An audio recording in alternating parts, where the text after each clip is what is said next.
I think that's fantastic. I think really the question then, a follow-up question is this framework.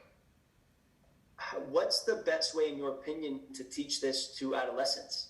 Well, Right? I teach children even. I can teach children. I can teach any age. Mm. You know, let me give you a developmental framework, okay? Are your parents? No, Are you married?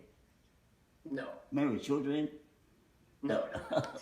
Oh, how lucky! Not yet. Not yet. How lucky you are! How lucky you are! I won't tell you why, Professor Wong. I promise. Okay. She's right there. No. Do you know about Erickson? Erickson's developmental stages. Okay. No. So he said that in every developmental stage, that is a developmental task you accomplish. Okay, there's a struggle to accomplish the task. So I'm saying the same thing, but slightly different language. I say, life is full of struggle. Life is the constant battle. Life began with a loud cry of protest to relieve mommy's comfortable womb to get in this cold world. The kids protest. Wow! Like, and with pain and fear of dying, that begin with suffering and with suffering. In between, wow, every developmental stage is full of suffering. As a baby, they want to cling to the mother's arms 24/7. Of this separation anxiety.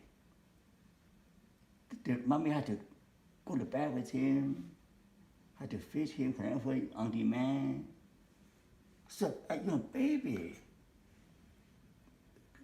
you're in the baby state, full of fear of insecurity, fear of abandonment, fear of rejection. And now let's talk about children suffer trauma of rejection, abandonment, and betrayal. So you're a baby. You're suffering you're suffering from fear of separation.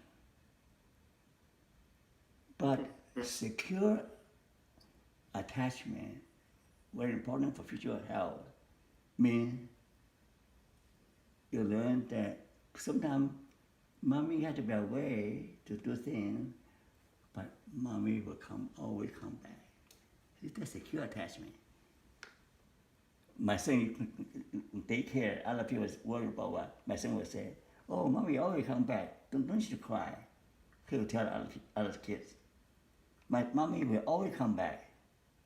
That's secure attachment. As a toddler, they explore the world with their feet, with their hands. They're curious about everything. But their parents have to protect them to set boundaries. No, can't do that. Don't go to the stove. Don't cross the street. Don't do this, do that. The kids say, why? So again, it's a struggling. The kids, a toddler, run around. There's no danger in this world. Parents know better. You play with fire, you can get your hand burned. You cross the street, they're looking, you can get killed.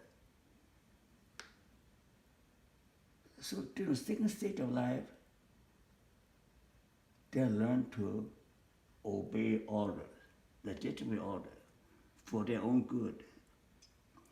They learn that they are freedom, but they also legitimate boundaries. One research has shown that when you have fences, the kids feel more free running around. Without fences, the kids are more scared. They're less willing to explore new territory.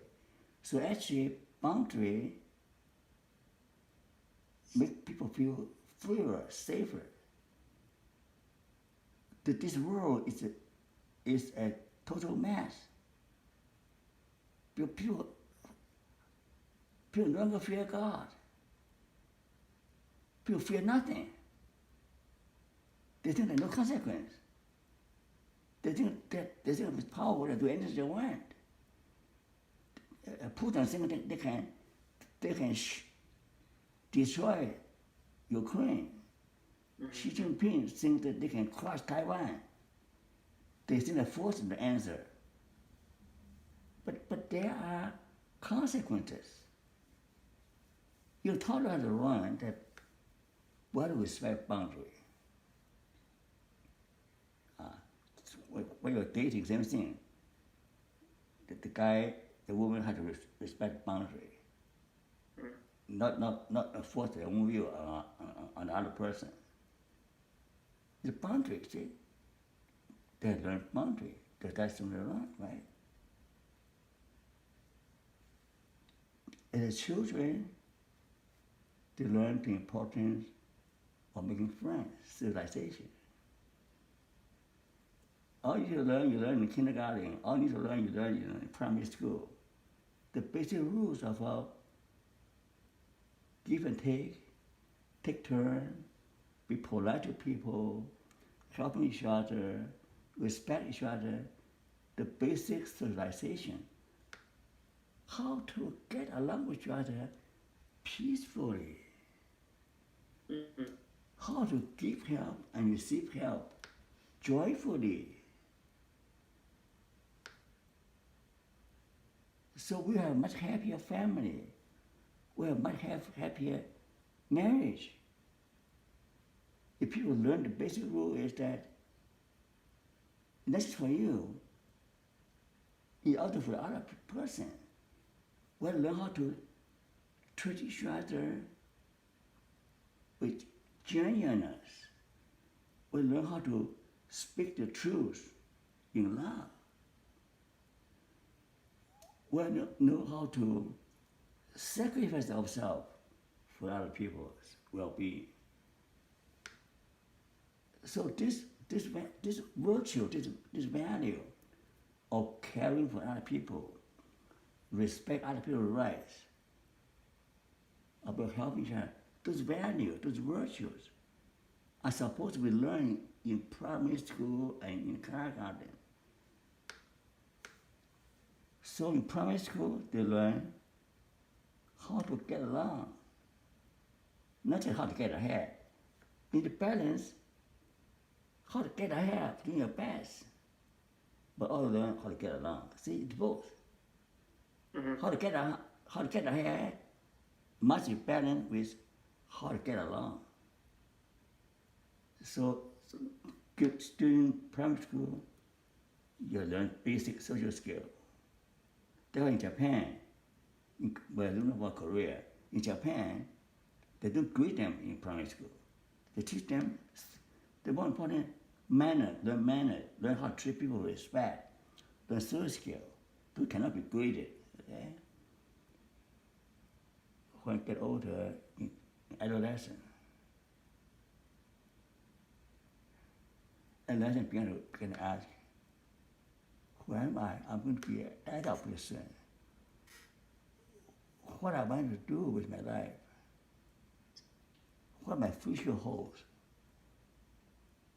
Am I going to be pretty? Am I going to be rich? I'm going to be pretty and rich. Yeah, those are the questions that I asked. Am I going to marry my dream girl? I'm going to marry my dream man.